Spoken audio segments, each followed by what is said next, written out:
પશ્ચિમ બંગાળથી અગત્યના સમાચાર. પશ્ચિમ બંગાળની 2 વિધાનસભા બેઠકો ઉપર ફરી મતદાનની પ્રક્રિયા આજે શરૂ થઈ ગઈ છે.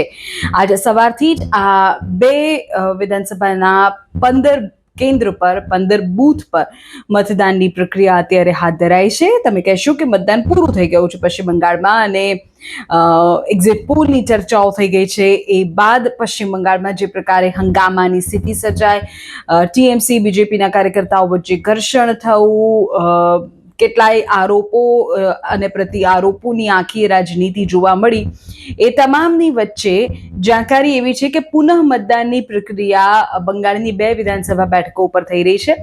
મુખ્યત્વે 15 બૂથ પર ડાયમંડ હાર્બરના 4 અને મગરહાટ પશ્ચિમના 11 બૂથ સહિત કુલ 15 કેન્દ્રો પર પુનઃ મતદાન પ્રક્રિયા હાથ ધરાઈ છે. આ તમામ બૂથ પર કડક પોલીસ બંદોબસ્ત છે અને તેની વચ્ચે શાંતિપૂર્ણ માહોલમાં મતદાન ચાલી રહ્યું છે. મતદારો અત્યારે ઉત્સાહપૂર્વક મતાધિકારનો ઉપયોગ પણ કરી રહ્યા છે. પરંતુ આ 2 બેઠકો ઉપર પશ્ચિમ બંગાળમાં અત્યારે પુનઃ મતદાન થઈ રહ્યું છે. 4મી મે પરિણામ સ્પષ્ટ કરશે કે પશ્ચિમ બંગાળમાં કોની જીત કોની હાર.